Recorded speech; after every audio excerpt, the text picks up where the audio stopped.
Iniciando o nosso culto a Deus, vamos orar. Poderoso,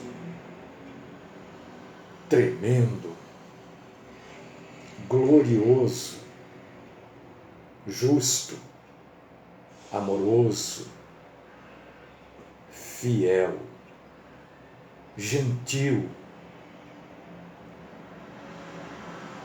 severo, verdade, é o Senhor e muito mais. Amoroso, bondoso, criterioso. Glórias a Ti, Senhor. Engrandecemos o Senhor com a nossa boca, com o nosso coração, com a nossa mente, com a nossa alma, com o nosso espírito. Bendito, bendito é o Senhor e todo aquele que vem em nome do Senhor. Aceita-nos nesta manhã, poderoso e querido Deus, como adoradores do Senhor. Nós nos reunimos aqui para prestar ao Senhor um culto de adoração, de amor, de verdade. Aceita-nos como adoradores. Fala conosco, Senhor, e dá-nos a graça do entendimento daquilo que é verdade para aquilo que é mentira. Livra-nos, Senhor, daquele que quer derramar sangue. Fala conosco. Esta é a singela oração que eu coloco aos teus pés, por mim e pelos meus queridíssimos irmãos e irmãs, e oramos como Igreja do Senhor, no nome do Cristo Jesus. Amém.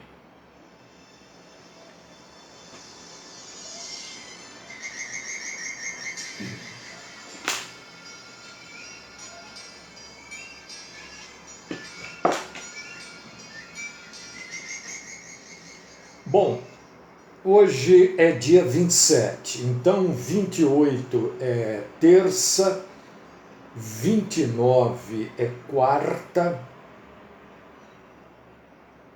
30 é quinta e 31 é sexta-feira. Tô certo. Se eu tiver errado, alguém me avisa. 28, 29, 30, 31. Curioso.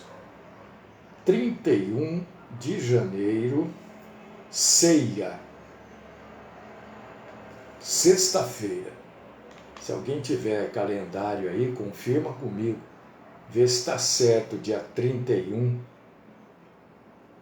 Sexta-feira, ceia do Senhor. Certo? Eu acho que estou certo. Ninguém contestou, então tá certo. 31 é sexta-feira. Outra coisa. Eu acabei... Certo, obrigado, Marília. Eu acabei de disparar ok, Jair, os e-mails para quem... Obrigado, Djalma. Para quem pediu aquele trabalho que foi feito sobre a agenda WOC, né? Então, eu acabei de disparar agora. Se você dá uma olhada lá no seu e-mail, se você não recebeu, me avisa. Não recebi. E manda o e-mail de novo para mim.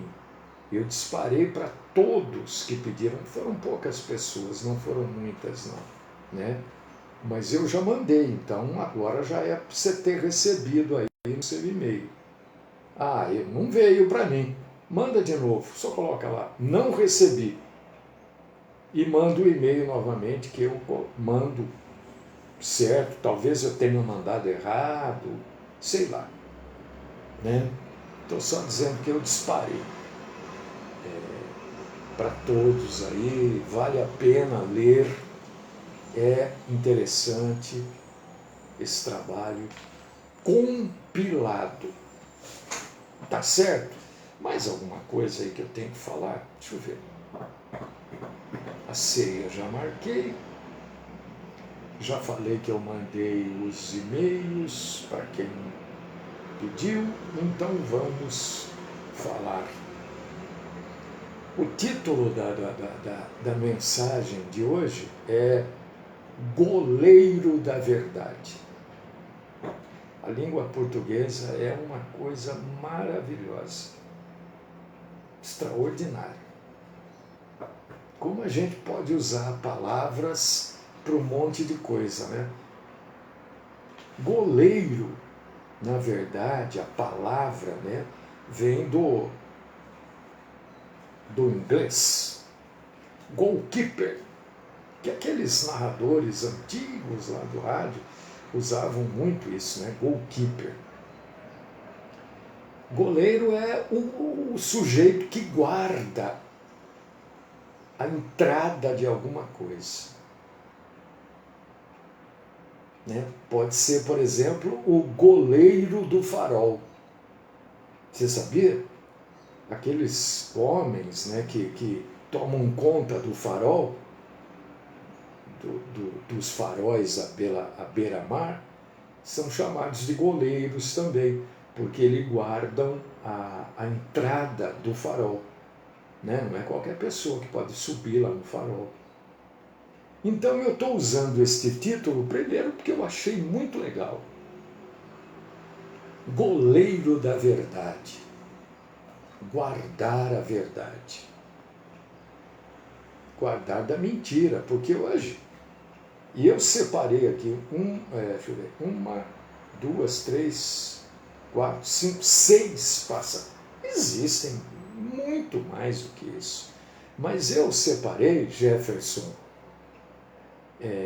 Beth, 6 passagens bíblicas que que vez por outra, né? Porque você vê, acabei de falar da língua portuguesa, né? Tem uma expressão que todo mundo usa. Eu luto para não usar. Porque eu acho extremamente indecente e indelicada usar essa expressão, principalmente falando do nosso Senhor, né, de Deus. A expressão é vira e mexe. O que quer dizer? O que você acha que quer dizer essa expressão? Pensa no que, né? Então eu luto para não usar, porque eu usava naturalmente isso. Então quase que eu falei, mas agora eu estou explicando, eu posso falar. Né? Então, vez por outra, estas passagens, elas são aterrorizadas frente ao povo cristão. E eu preciso ficar toda hora atualizando aqui, gente, vocês tenham paciência comigo. Né? E hoje eu quero explicar essas passagens para vocês, que quando alguém tentar manipular a Bíblia, porque hoje qualquer um manipula a Bíblia, o povo não sabe o que está escrito, não entende, não quer ler, então qualquer um manipula. Primeira expressão, para a gente não perder, primeiro texto bíblico, 2 Coríntios, você já deve ter ouvido, capítulo 5, versículo 7. Eita! Né? Quando a pessoa está esperando, ela pediu alguma coisa e ela está esperando, e aí ela fala assim, porque a gente não anda por aquilo que a gente vê, a gente anda pela fé. Né? O que ela quer dizer? Que ela acredita que aquilo vai acontecer. Porque a Bíblia diz que ela não pode andar por aquilo que ela vê, ela anda pela fé, não é verdade? É claro que a Bíblia diz isso, é óbvio, mas pela fé daquilo que eu pedi, pela fé daquilo que eu quero, ou pela fé que está escrita aqui? Andamos, né, crendo na fé, na esperança das coisas que não vemos, não é? Agora, se você for ler o contexto que está esta passagem, você vai ver que não é bem assim. Que não é bem a gente pede as coisas, deseja as coisas e a gente acredita que isso vai acontecer. Não é isso que está escrito. Por causa disso que usar a Bíblia erradamente é pregar mentira.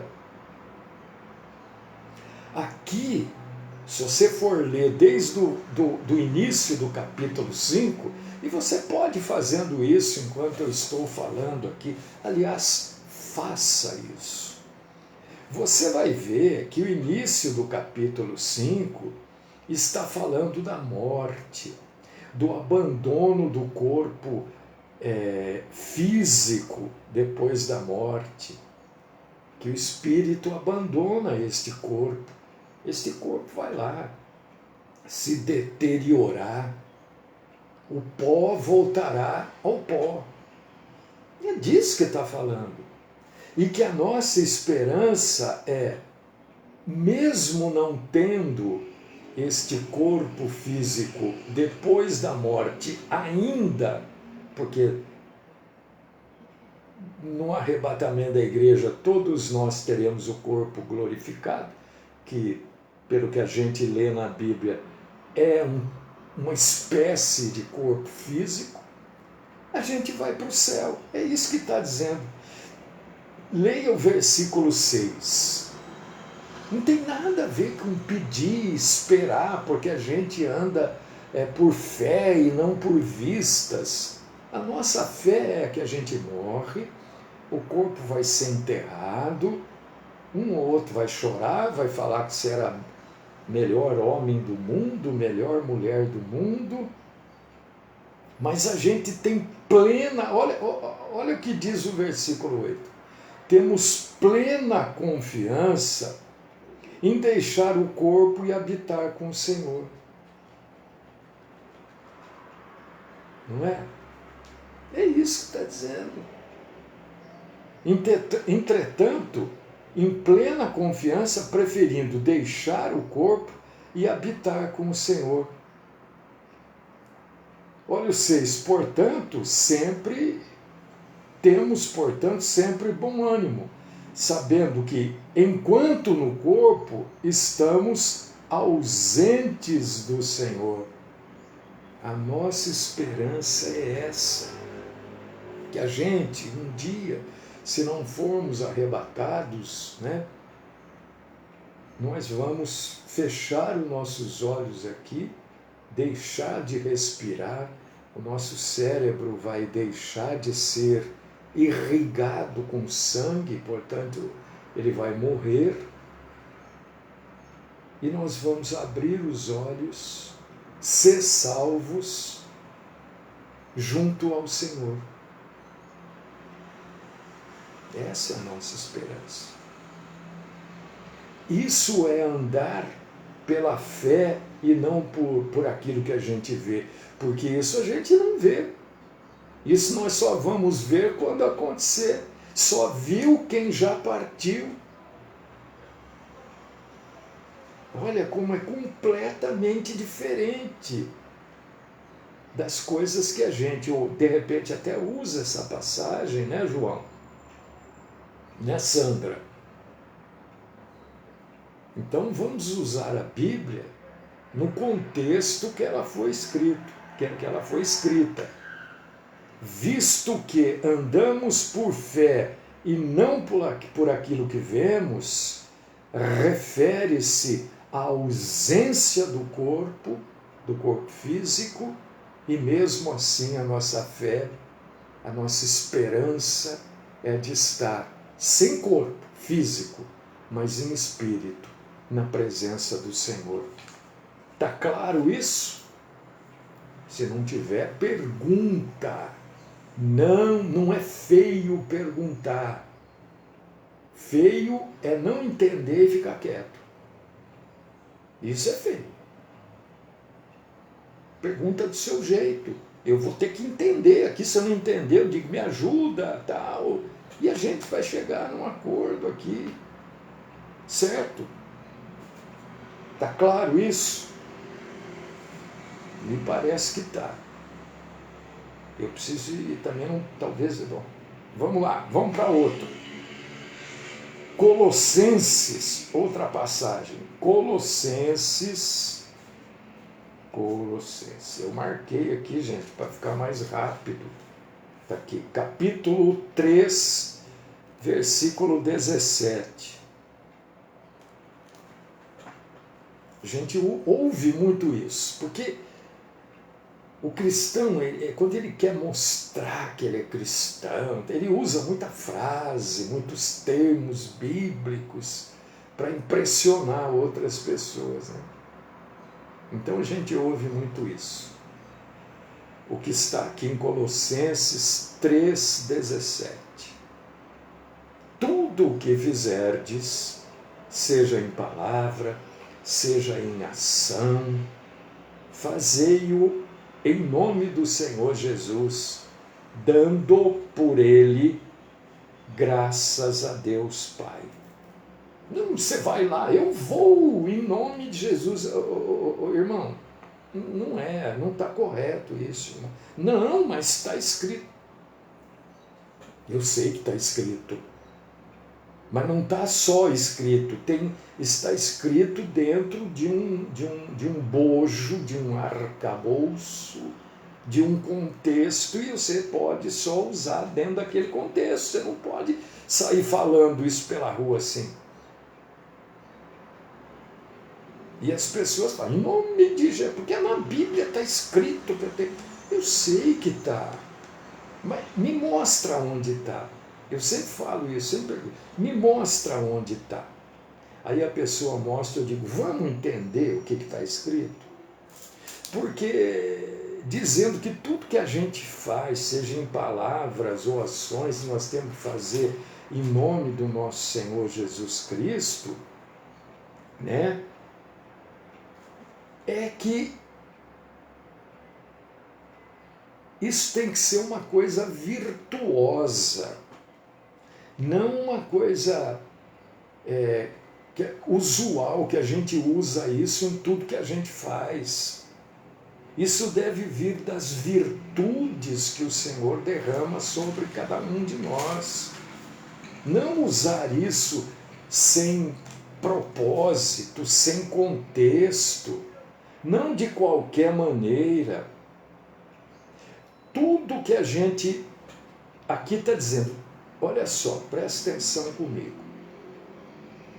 Tudo o que fizerdes, seja por palavra, ação, fazei-o em nome do Senhor Jesus Cristo, dando por ele graças a Deus Pai.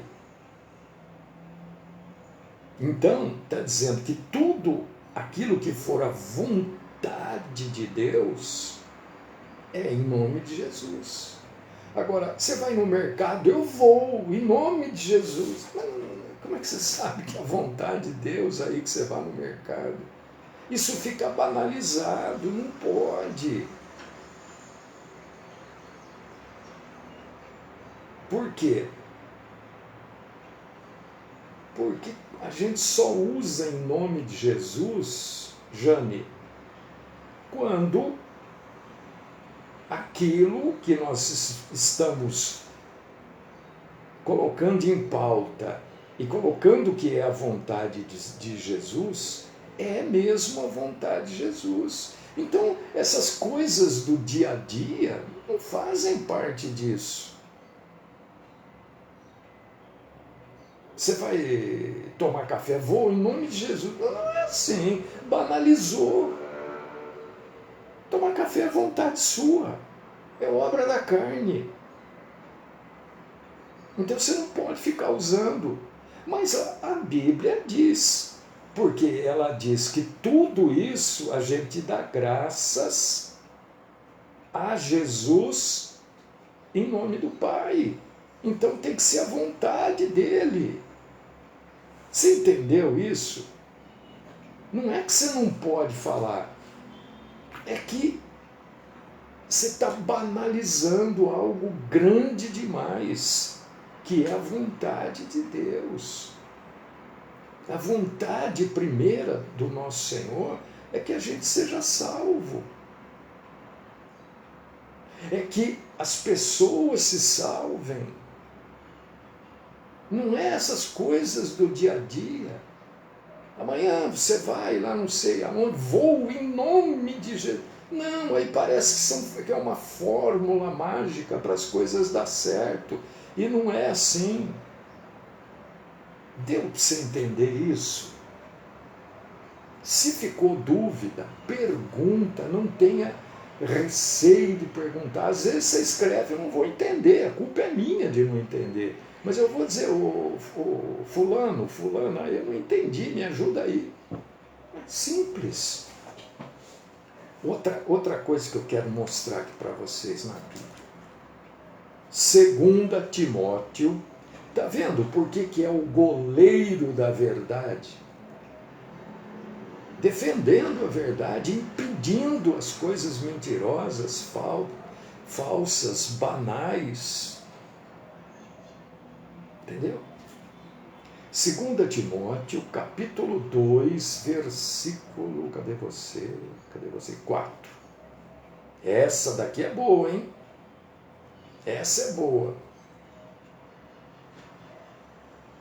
Mas como é pouco usada essa passagem aqui, ninguém. Você sabe por que ninguém usa? Porque mexe com a vida das pessoas. Você sabe o que está dizendo aqui? Você já leu essa passagem?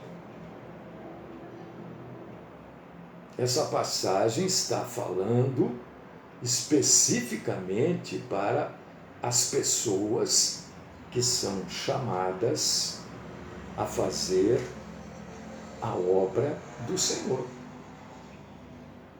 Não é para todo crente. É especificamente para aqueles que Deus chama e fala, olha, eu quero você tempo integral na minha obra. Você vai estudar, você vai ler, você vai buscar integral. Então, para essas pessoas, e eu gostaria de convidar você a ler o capítulo 2, né? Para você concordar ou discordar de mim. Capítulo 2 de 2 Timóteo, vê se você está em 2 Timóteo mesmo, aí, que às vezes você pode estar em 1. Capítulo 2, versículo 4. Nenhum soldado em serviço se envolve em negócios desta vida, porque seu objetivo é satisfazer aqueles que o arregimentou. Aí a coisa pega.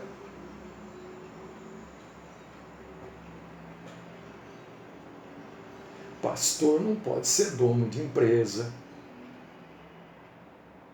Pastor não pode ser vereador, prefeito, deputado, senador, presidente. Nem pastor, né? nem bispo, essas coisas todas aí. Porque é isso que está escrito na Bíblia. Aquele que é chamado para proclamar o Evangelho, ele é um soldado do exército do Senhor, e um soldado não pode, não deve, nenhum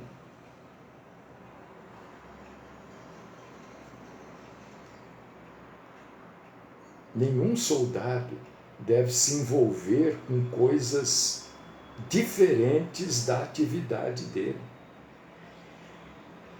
atividade que ele foi arregimentado.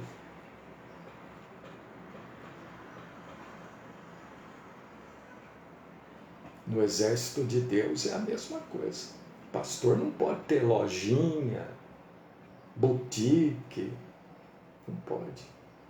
A Bíblia está dizendo que não. Eles têm. Não pode ter grande empresa, não pode. Não pode ter editora de livro, não pode. E agora? E agora? Como é que fica esses pastores aí que tem gravadora?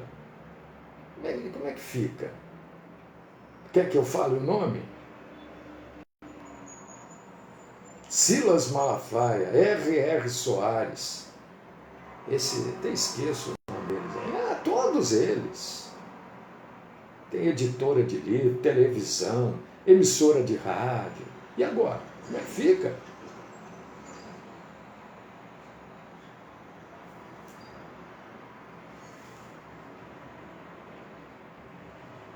Segundo a Bíblia, policial militar, civil, do Exército, da Marinha, da Aeronáutica, segurança pública, não pode ter outro emprego, não pode fazer bico. Mas eu não estou fazendo crítica, você precisa entender as coisas, eu estou falando o que está escrito aqui. Um soldado chamado a cumprir o seu dever, ele se dedica exclusivamente a isso. Por causa disso que o soldado é soldado 24 horas por dia. Mas ele está de folga, ele é soldado, ele é autorizado a andar armado. Olha, algumas coisas eles fazem fundamentado na Bíblia. Outras, não, mas aí pode fazer, porque soldado ganha pouco, então precisa fazer bico.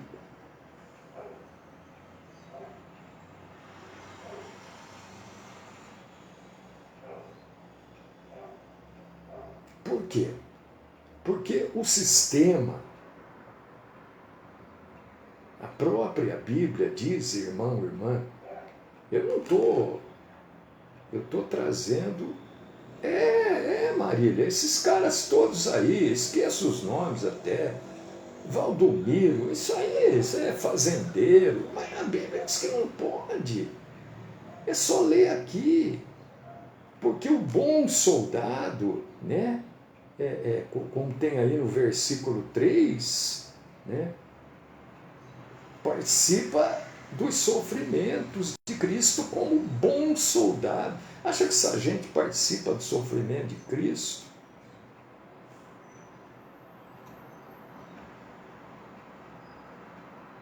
E se você quiser se aprofundar no assunto, eu vou dar uma dica para você. Leia Tiago, capítulo 4, versículo 4, para você se aprofundar. Se isso te chamou a atenção, se você de repente é soldado, policial, isso aqui me chamou a atenção, eu vou ler. Leia Tiago 4,4, leia 1 João, capítulo 2, versículos do 15 ao 17.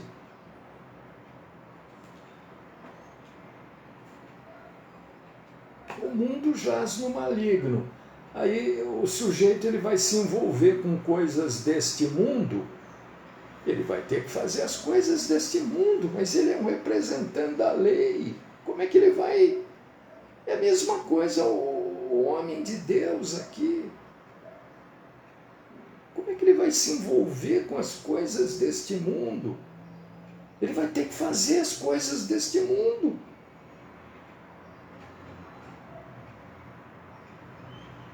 E se fizer as coisas deste mundo, ele quebra a corrente em que ele se amarrou a Cristo Jesus. Você está entendendo? Ou eu tô, de repente eu não consigo explicar. Eu tenho algumas dificuldades. Por causa disso que eu digo, Fala, não estou entendendo. Eu não concordo. Deixa eu ver aqui, a maioria das empresas de segurança. Exatamente, eu sei disso, Jaico. Claro, eu sei, a maioria.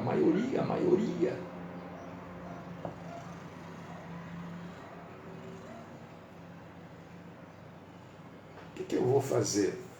Eu estou falando o que a Bíblia fala. A Bíblia fala isso. Agora, mas o mundo, bom. Aí o sujeito vai fazer segurança, como a gente tem acompanhado aí na televisão, de uma pessoa que é acusada de mandar matar outro. Como é que pode? Não tem jeito. Isso é loucura. Entendeu? Então o homem de Deus, que é um soldado do exército de Cristo, ele não pode se envolver com coisas deste mundo. Não estou falando os crentes de maneira geral. Estou falando aqueles que são chamados, que têm um chamado de Deus. Está claro ou não? Se não tiver, me cobra. Outra passagem, 2 Coríntios, capítulo 9, versículo 7. Essa daqui é uma das pouquíssimas passagens, pouquíssimas. Aliás, se não for a única que fala diretamente sobre contribuição, que se o crente deve ou não dar ajuda a ministérios. Eu vou arriscar aqui. Se eu estiver errado, você me corrige. É a única que fala diretamente de contribuição. No Novo Testamento, eu acho que não tem outra que fala diretamente no assunto. 2 Coríntios, capítulo 9, versículo 7. Olha o que diz para a igreja. Não estou falando passagem que fala para o povo judeu. Não, estou falando para a igreja. Você já leu?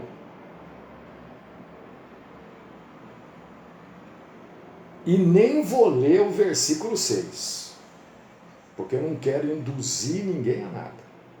Eu quero levar você a seguir o máximo que você conseguir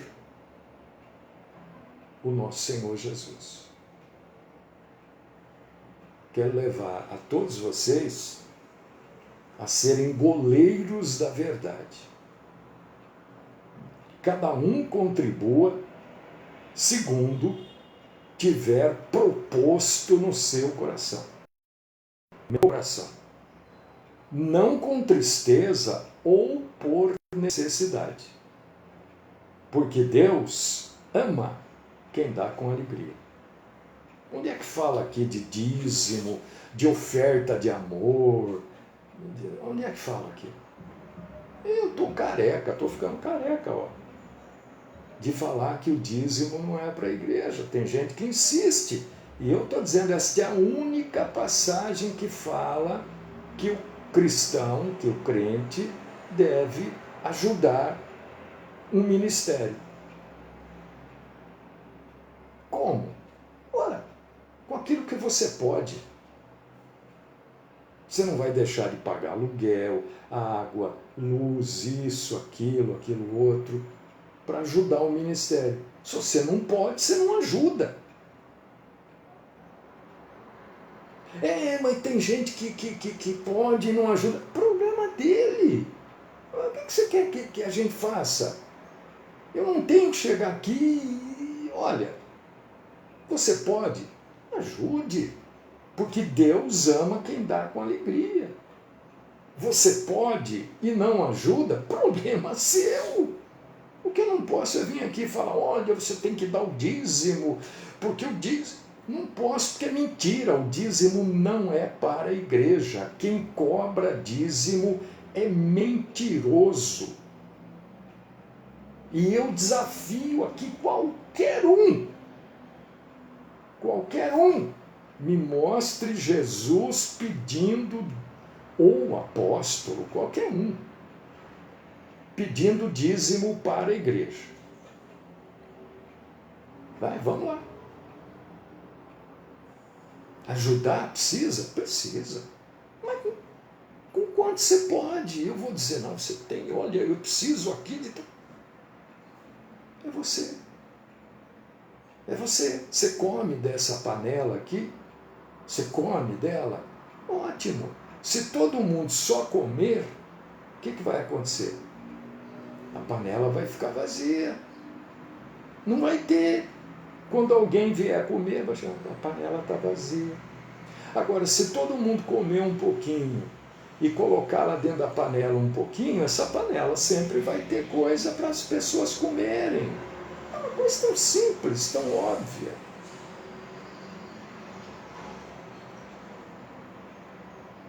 Deixa eu ler aqui.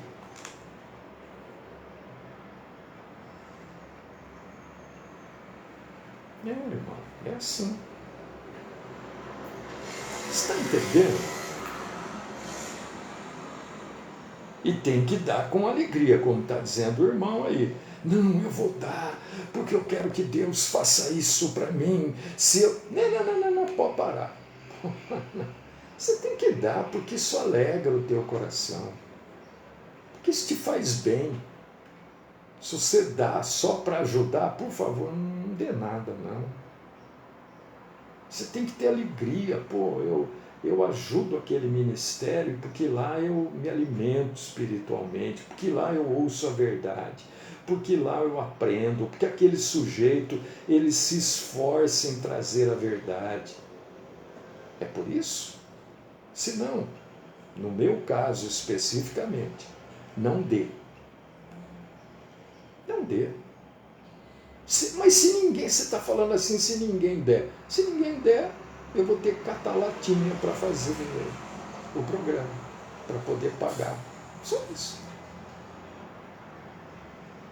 Nosso tempo esgotou. Ainda tem mais duas aqui, mas outro dia eu falo.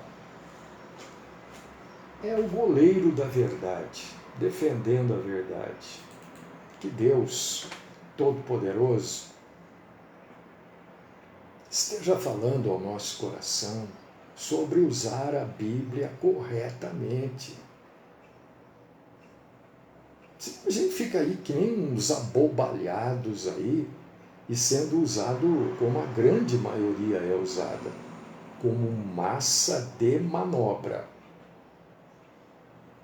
Deus querido, Pai Todo-Poderoso, quero te agradecer mais uma vez, porque a gente pôde hoje esclarecer um pouquinho mais a respeito da verdade.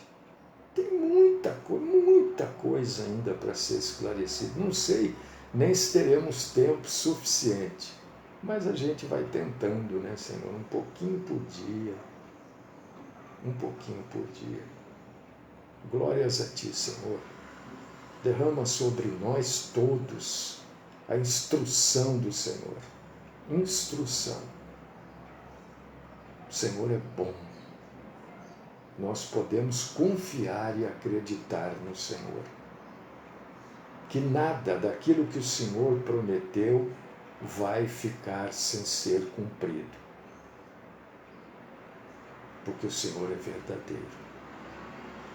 Glórias a Ti, no nome do Cristo Jesus.